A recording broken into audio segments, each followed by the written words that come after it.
지금 이 영상을 보는 분들은 대부분 아이들이 쓰는 방법을 배우고 훈련하고 늘리는 과정에 있다고 생각하거든요. 그리고 가장 중요한 거, 에세이는 형식과 틀이 있다, 시험과 유사하다고 생각하시면 좋다라고 했습니다.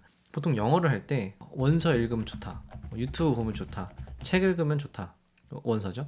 한국어 책, 영어 같이 있는 것도 읽으면 좋다라고 하는 의견들이 굉장히 많아요. 뭐 카페에도 있고 유튜브에도 많고 한데, 에세이를 쓴다는 것은 기본적으로 가장 어려운 영어 단계입니다. 저희가 이제 흔히 말하는 듣기, 읽기, 말하기, 쓰기 중에서 가장 쉬운 거는 아기들이 영어나 한국어를 배우는 걸 생각해 보시면 좋습니다. 처음에 한국어 배울 때 많이 듣죠. 말을 못해도 몇 달 이렇게 듣다가 그때서 이제 엄마, 아빠 하는 게 그런 이유입니다. 일단 많이 들어서 내가 갖고 있는 것을 이제 말을 하는 거죠. 근데 이 들은 다음에 말하는 것도 굉장히 뭐 많은 이론들이 있지만 그걸 뭐 사실 다 알 필요는 없거든요. 많이 들으면 많이 말하는 훈련도 해야 되고, 많이 읽으면 그래도 생각하는 게 많아지지 않을까? 근데 이제 이거는 제가 말씀드리는 게 아니고 앤드류 후버만이라고 아주 유명한 스탠포드 교수님이 있습니다. 그 의대 교수님인데 무슨 말씀을 하셨냐, 책을 읽을 때 그냥 눈으로만 이렇게 읽는 게 아니고 책을 읽으면서 눈이 움직이면서 목이 미세하게 떨린다는 거예요. 그 말은 뭐예요? 내가 말을 할 준비도 된다는 거죠.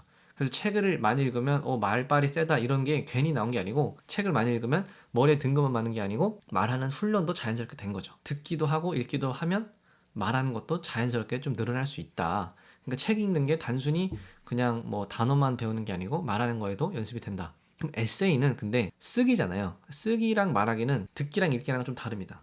듣기, 읽기는 리셉티브라고 해요. 수용을 하는 거죠. 예전에는 수동적으로 내가 이제 수동적인 활동이다라고 했는데, 물론 그렇게 표현한 수도 있지만 수동이라고 하기에는 그래도 이해를 하려고 하니까 요즘에는 좀 수용을 한다. 수동보다는 수용하려고 한다. 그리고 이제 말하기, 쓰기는 이제 액티브, 정말 적극적으로 능동적으로 하는 거죠. 물론 능동, 수동 반대라고 할 수 있지만 실제로 내가 이거를 발화를 하고 작성을 하려고 하는 그 노력, 생각하는 게 듣기, 읽기랑은 좀 반대죠. 근데 쓰기는 우리나라에서도 마찬가지지만 한국어를 할 때도요, 쓰는 건 굉장히 어렵고, 일기를 쓸 때도 말은 엄청 잘해요, 애기들이. 근데 쓰는 거는 맞춤법이라든가 받아쓰기도 좀 해야 되고, 그 문장 어순이라든가 구조라든가 그게 좀 훈련이 많이 필요하죠. 자연스럽게 우리나라 아이들도. 영어도 당연히 그게 필요하다는 겁니다. 그래서 나이가, 저는 너무 어릴 때 글 쓰는 것 자체를 추천하지 않아요. 너무 우리나라 교육은 교육 방식이 체계적이고 하다 보니까 상상력이 많이 줄어든다. 그거를 어디에도 적용할 수 있냐면요, 언어 자체에도 적용이 가능합니다. 상상력은 언어라는 어떤 한계가 없을 때도 아주 가능하다. 창의적인 생각. 근데 언어라는 것이 어떻게 보면 언어에 가둘 수도 있다. 이것도 하나의 의견일 뿐입니다. 제가 또 이렇게 글을 봤을 때. 근데 여러 가지를 종합했을 때 쓰기 자체가 일단은 가장 마지막 단계다. 연습은 어떻게 하면 좋을까? 내가 유학을 가야 돼. 또는 그래도 영어 에세이를 써야 돼. 또 유학이나 이민이 아니더라도 글 쓰는 거를 좀 연습했으면 좋겠어. 사고력을 위해서. 그럼 에세이는 형식이 있다는 것을 알면 좋습니다. 글쓰기는 설득이라는 문장을 봤는데 이게 굉장히 제 마음에 와닿더라고요. 어떤 글을 쓰든 간에 그게 설명하는 거든 뭐 논설이든 아니면 뭐 신문 기자든 소설이든 문학 작품이든 있음직해야 돼요. 그 소설이, 시도 뭔가 내가 그 감성에 공감을 하면서 설득이 돼야 되고, 신문 기사도 그 의견이 분명히 있을 거잖아요. 그러면 그 설득하는 과정을 어떻게 할 거냐, 이게 이제 우리나라에서는 이제 학교 시간에 에세이를 많이 가르치지는 않죠. 입시도 있고 하니까.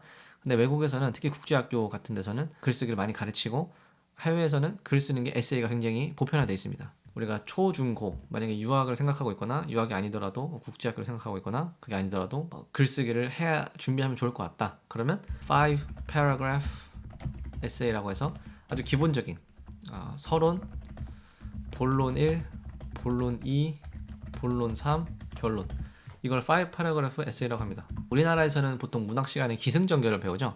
근데 외국에서는 영어 시간, 그러니까 저희한테는 국어 시간이죠. 그 시간에 이걸 배우는 겁니다. 국어 할 때 국문학이 있을 수 있겠고요. 국어학이라고 할까요? 영어는 영문학, 영어학이 있죠. 그리고 뭐 통번역도 있고 통번역도 등등 있지만 영어 교육도 있고, 이거는 사실 대학 과정이고요. 우리 그 초중고 때 영문학이랑 영어학을 같이 배웁니다. 어떻게 배우냐? 영문학은 영어 소설 같은 걸 읽는 거고, 영어학은 말 그대로 뭐 문법이나 그런 것들을 배울 수 있는 거죠. 근데 이제 이 5 paragraph 에세이가 기본적으로 에세이의 가장 핵심이다. 지금 이 영상을 보는 분들은 대부분 아이들이 5 paragraph 에세이를 쓰는 방법을 배우고 훈련하고 늘리는 과정이 있다고 생각하거든요. 5 paragraph 에세이를 처음에 이제 일기처럼 쓰라고 한 다음에 그 다음에 점점 확장을 합니다. 에세이를 짧게 반 페이지 써. 그 다음에 1페이지를 써. 그 다음에 3페이지 쓰고 그 다음에 5페이지 쓰고 이런 식으로 이제 에세이를 쓰게 되거든요.